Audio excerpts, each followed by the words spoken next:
Hello, everybody, and welcome to When the Smoke Clears. I am the Recovery Plug. What's going on, everybody? Happy Sunday. Yeah, so you know how I like to always get my video podcast started, always with a moment of silence followed by the serenity prayer for the addict who still suffers. So if you would please, a moment of silence. God, grant me the serenity to accept the things I cannot change, the courage to change the things I can, and the wisdom to know the difference. Alrighty, well, yeah, so how's it going, everybody? Man, today's Sunday, and weather's kind of chilly a little bit outside. I'm indoors right now. I didn't go to attend my church service today. I attended it online. Due to the weather, and then I be honest with you, I slept a little late, and so I didn't get out there this morning and head to church and that sort of thing. But I did catch up on it and did watch the sermon online, and it was great, man. It was really great.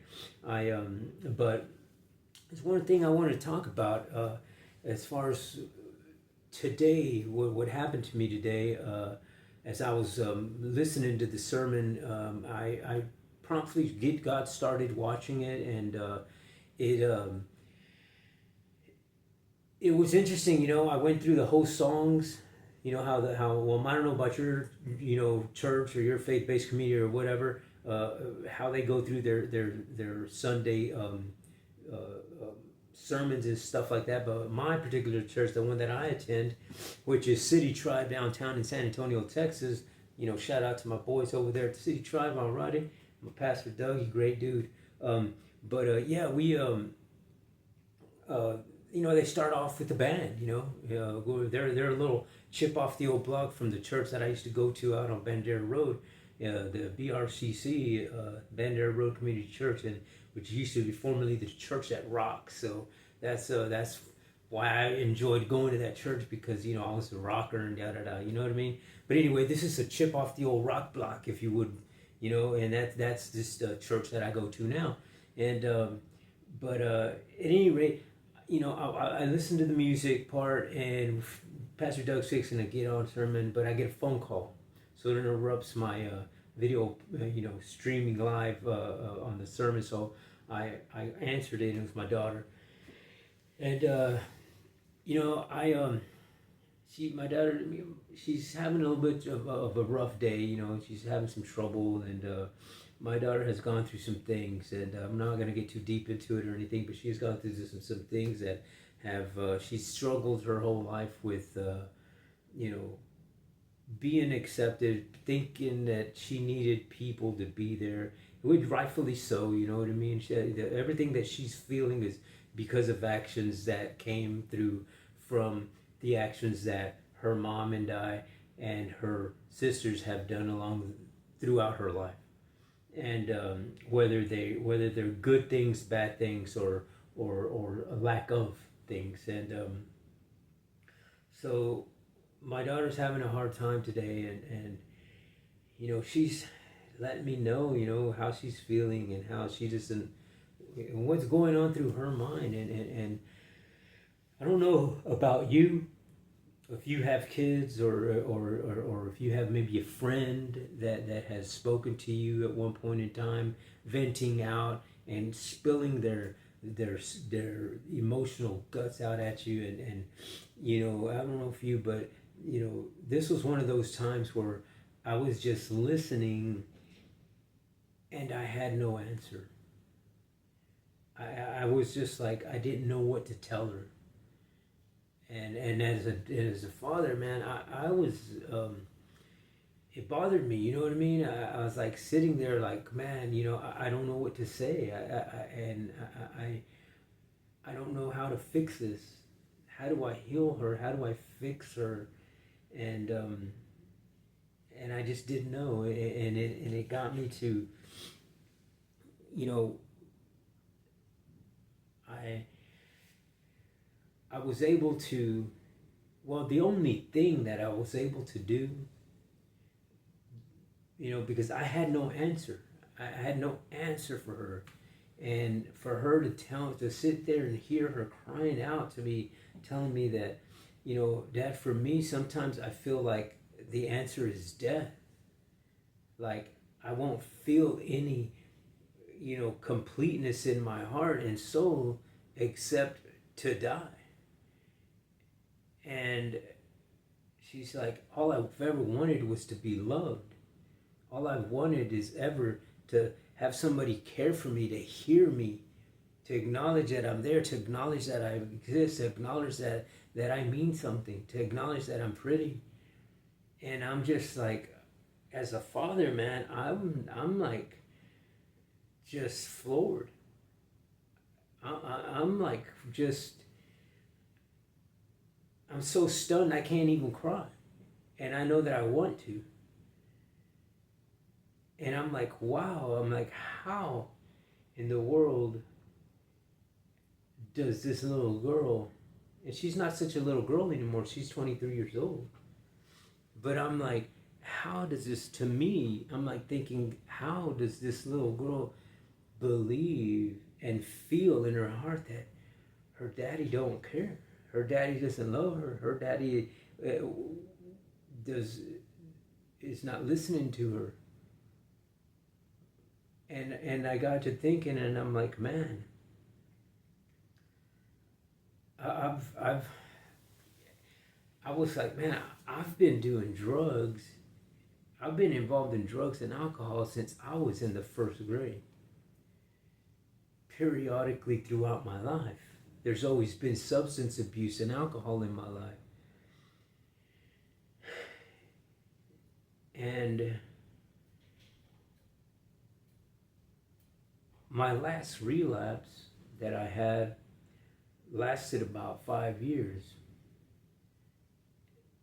And I'm thinking to myself, God Almighty, those 5 years that I was in addiction, when I was homeless, when I was in addiction, when I was just in the world of darkness and not giving a shit about anything except that drug, except where I was going to get the next high from, where I was going to lay my head the next night, and where I was going to lay my head, but I needed to have a drug to do it.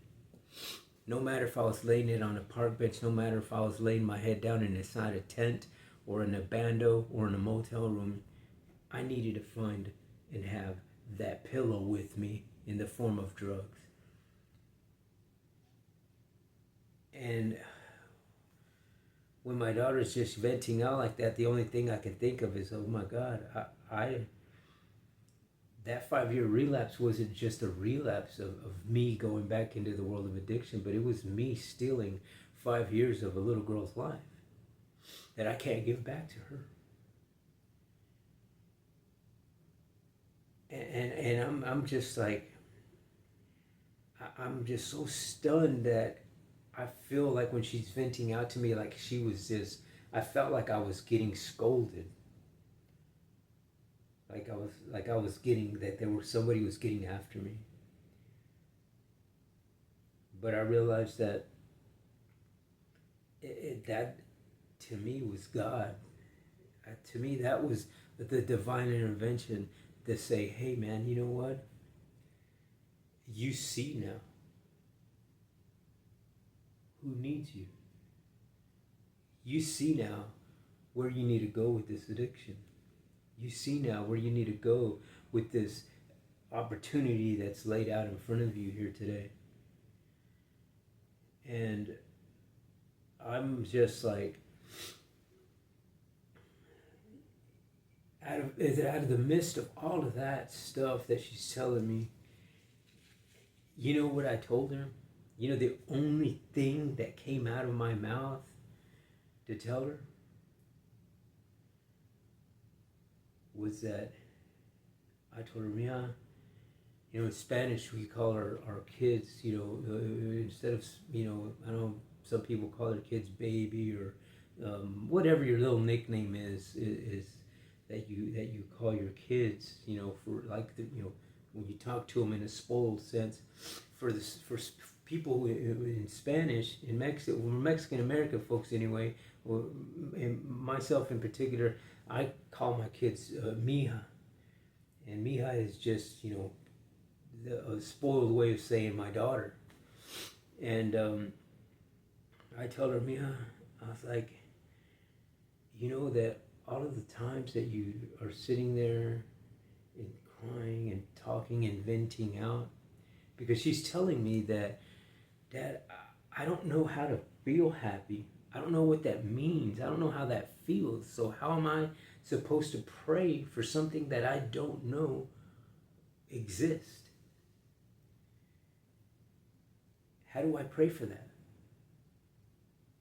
And I told her, I was like, Mom, you know, when I was your age, or even when I was young, when I was a little kid, when I was in the first and second grade, I can remember ever since then, even until now as an adult, I was like, sometimes I would get on my bike and just ride and be by myself. And I can remember, or just walking, and I can remember always talking to myself of like, and yelling and saying, why does this happen? How come I feel like this? And I would play the good guy and bad guy. I would pretend like I was talking to the person that was harming me. And like I was standing up to them. And just the things that were bothering me, I would say them out loud. And I told her, I said, you know what?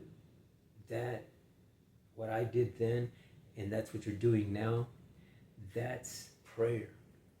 When you're talking and you're saying things in your mind and saying things out loud and you're saying them into existence because they're coming out of your mouth and registering into your brain, you're saying those things. That means you're venting them out, you're getting them out. And that's a healthy thing. When you're saying them and you're crying at the same time, you're not suppressing those feelings, you're getting them out. And to me, I think that means prayer, because you're praying it out. You're saying those things out loud. You're bringing them out into existence for God to hear you, for God to know. He knows what you're thinking. And not all prayers are answered the way we want them to. But I can guarantee you, your prayers will be answered as God sees fit. And so I told her, I said, Leon, do me a favor before you go. I just want you to know that I'm sorry. I'm sorry for what you're going through. I don't know what to say.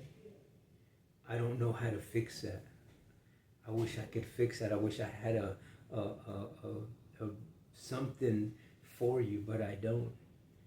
I don't want to just sound like a broken record and keep telling you the same things that I always tell you, but you know, today I have no words for that, for how you're feeling,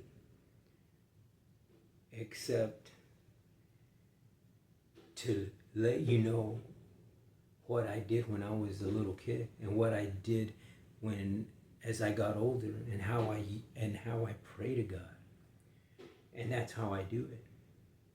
Just like the way you're doing now, venting out. I say them out loud, and I say them, and I put them out into the existence of so that I can hear myself and registered in my mind that that's what I'm saying, and that's what I mean, and that's what I want somebody to know. And I told her, you know, before you hang up the phone, before you go back to the house. You know, it was funny because she was telling me that she didn't want to go back home because she was having this whole quarrel thing with her mother and her nephew, and you know, she was walking down the street, and I was like, asked her, where are you going? She said, well, I don't know, Dad. I was going to go to the HEB, but I'm just so mad right now. I don't know how to feel. I don't know how to act, but I'm just so I'm confused, and I'm tired, and I'm sad, and I'm angry all at the same time. So, you know, I told her those things that I told her, and then I told her, Michal, you know what? Before I started telling her this, she goes, oh my God. And I go, what happened? She goes, my pants are wet. I sat down on the bus bench. And I was like, oh, it must be raining. If it's raining, yeah, they're going to get wet. You probably didn't even notice the drops. I was like, and I told her, I said, well, I guess you're going to have to go home now. And then we started laughing about it. And I told her, see, you just don't know. You just don't know what Jesus has planned out for you. You don't know what God has planned out for you because you're having this quarrel and issue with your nephew and your mom. Now you have to go back to the house because you wet your pants.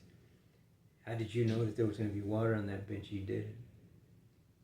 But you've been walking and walking. You got tired of what happened. You're sitting here talking to me, and I'm talking to you about prayer and how Jesus answered my prayers when I yelled out at him to help me. And he answered him the next day by putting me in jail and getting me out of that world of addiction. Did I know that was going to happen like that? No. Just like you. You sat on the bench, you wet your pants, now you got to go back to the house and deal with it. But you know, you're not going to deal with it with a mad mind, or you're not going to deal with it with a mind of anger or a mind of being sad, but you are dealing with it with knowing that you're not in it by yourself, that God has a hold of you and he's going to walk you through that. And he's going to give you the strength to do what you got to do to go through that and to make sure that things are going to be okay for you, because he knows that you've gone through a lot of stuff. He knows that you feel sad. He knows that you get angry. But he uses me to put a word into your ear to change your mind, to change your attitude so that you can go back home and deal with it. And, you know, before she gets off the phone, I told her, Miha, do me a favor. I said, listen to this song before you go, because she said she was going to listen to some music and then walk home. And she was going to look for a song to listen to. And I told her, do me a favor. Listen to this song by Mercy Me. It's called If I Could Only Imagine. And she's like, who is that, Dad? You know, I said, just listen to it. Do me a favor. Promise me that you're going to get off the phone. You're going to look that up on YouTube. And you're going to watch that video. And you're going to hear that song on your way home. And she did. She said she'll do it. So I hung up the phone with her, told her that I loved her, and, you know, I'll talk to her later. And she sends me a text in a little while and tells me, Dad, thank you for always making me feel a whole lot better every time I talk to you. Thank you for leading me back to my faith. And for me, I was like just touched by that, you know, that I was praying to God when I got off the phone with her that, God, please intervene in my daughter's life. Let her know that it's okay. Let her know that this is not the worst day of her life. Let her know that it's worth living for. And, you know, she texted me back, you know, Dad, I thank you and I love you, and I'm glad that you're here for me now. And, you know, I text her back that, you know, I loved her too with all my heart and soul. And I told her, I said, Mija, I said, I have to do that. I need to do that for you because I need to, it's my, I text her that it's only right if I give away what has helped me along my journey to get recovered and to be into the realm of recovery and positivity, that I have to share that in hopes that I can help somebody else get into that world as well. That's why I do it. And, you know, to have her acknowledge that and to let me know that what I have told her, what I spoke to her, what I came and spoke to her, and the words that came out of my mouth were something that planted a seed in her to move forward in her day, to get back to her, you know, higher power, and to, you know, deal with her issues, and to make her heart and soul feel that, yes, somebody cares, and yes, it's going to be all right. And to me, that is, to me, that's service work at its best. And it's my due diligence to give away what has helped me along the way to get into this world of recovery and sobriety. That it starts at home. I share it with my kids, and I do these podcasts exactly for that reason, that maybe somebody out there needs to hear it. Somebody out there needs to hear a message. Somebody out there needs that push, that help to get on that first rung of that ladder, to get out of that world of darkness and into the world of recovery and positivity and sobriety.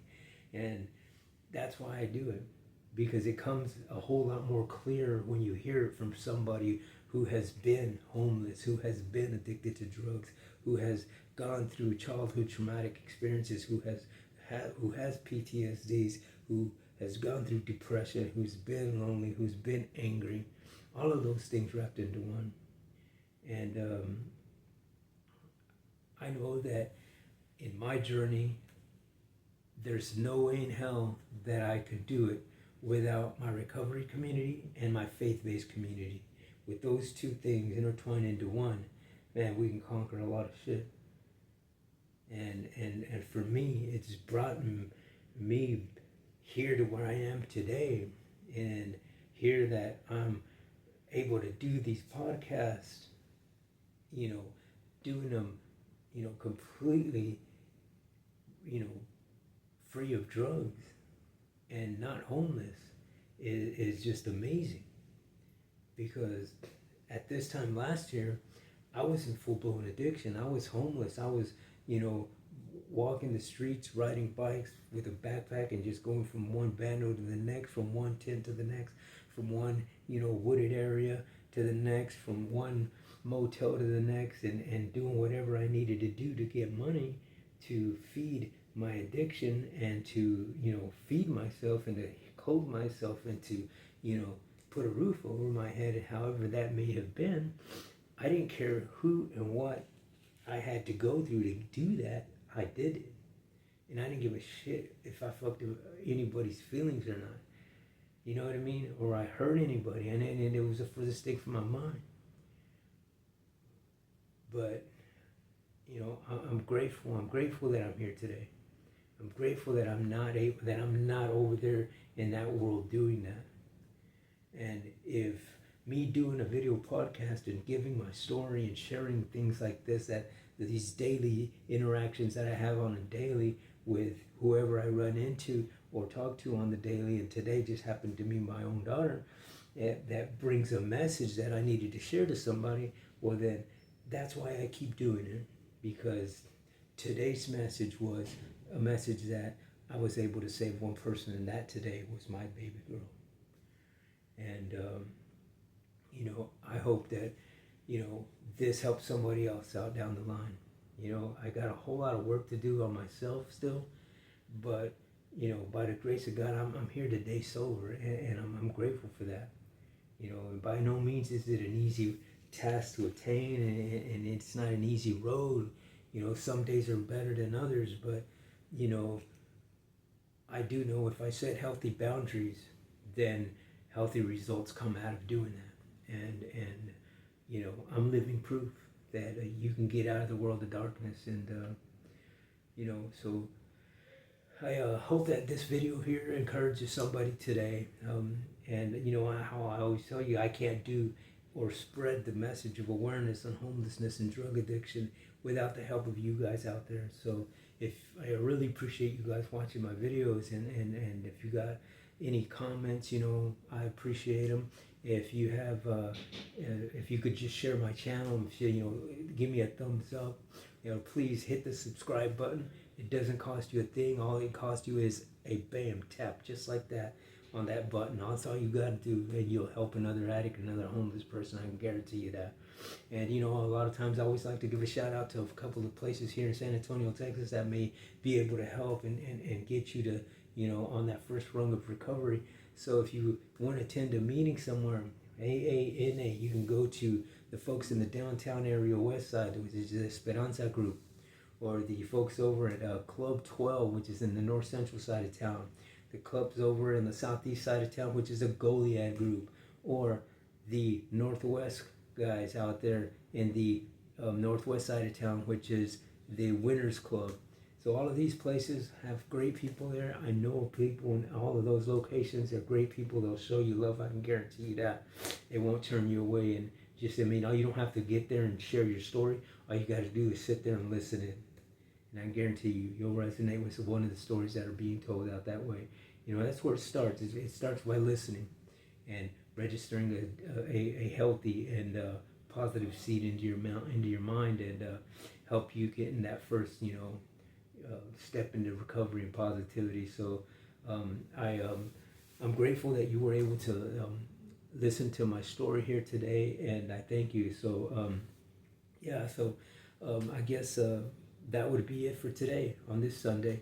So God bless each and every one of you guys, and thank you for watching. But I guess until the next time on When the Smoke Clears, I am the Recovery Plug.